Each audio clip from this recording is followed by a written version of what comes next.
I'm Shay Russell for mining.com.au, and joining me today at the RIU Sydney Resources Round-up is Michael Billing for Orpheus Uranium. I nearly said something else then.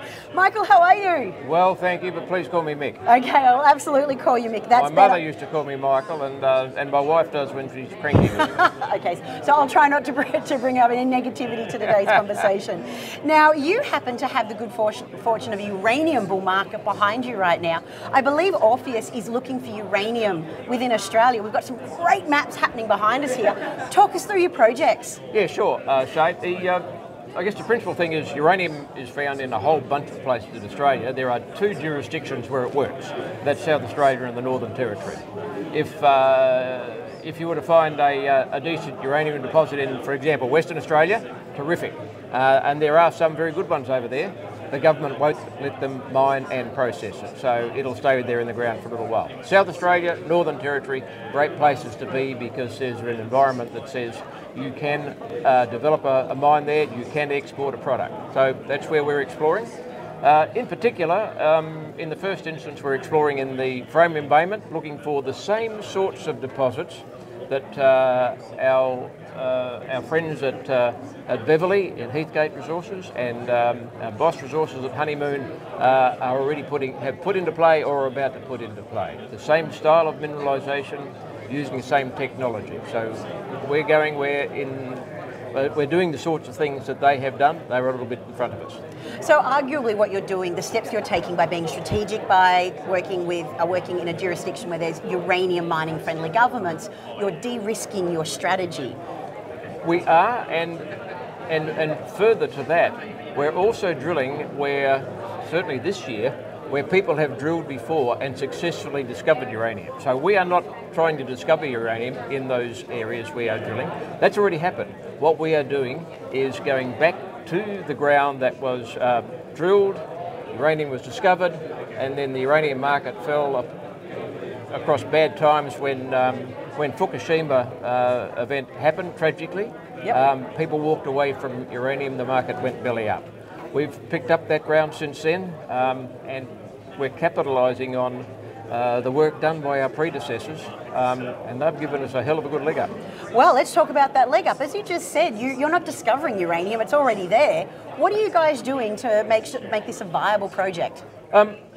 I guess the first thing you've got to do is turn successful discovery into resources.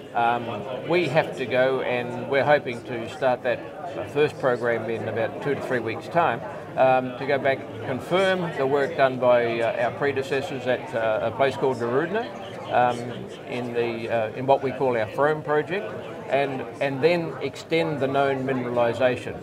If we get lucky, or if we do it well, we'll then go back again and start a very intensive resource drilling program, but let's take it one step at a time. Well, see, it's funny you say let's take it one step at a time. What is the next step investors can look for Orpheus? Look, the initial drill program does commence quite soon, and we'll be telling the market about it, and in fact we'll be shouting it from the treetops. The nature of what we do is the results from drilling for uranium come back very, very quickly. It's not a matter of you get some samples, you send them off to assay, and 6 weeks or 10 weeks or whatever it happens to be, you get the results back.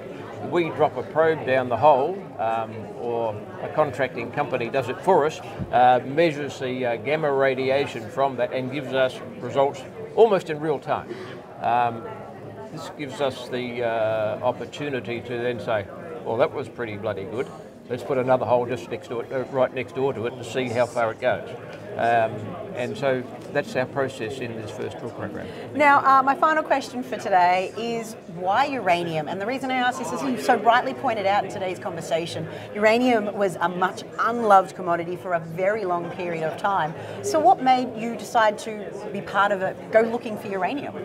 Look, I'll answer it in a slightly different way. I think uranium has been in a bull market since around 2004. Ooh. It was interrupted by the events of Fukushima, tragic events at Fukushima, but has recovered from that and is now continuing on that bull market. I think the demand for uranium over the next 5 5, 10, 20 plus years is going to continue to grow. People are putting in nuclear power generation facilities at a good clip all around the world. Australia, not yet, but in the US, in China, Korea, Europe, Japan, they're all doing it. And let's not pretend that they don't need uranium. We are probably one of the more reliable suppliers of uranium around the globe. We do it well. We should continue. Mick, it has been fantastic talking to you here at the RIU. Thank you so much for chatting with me. Thank you for taking the time.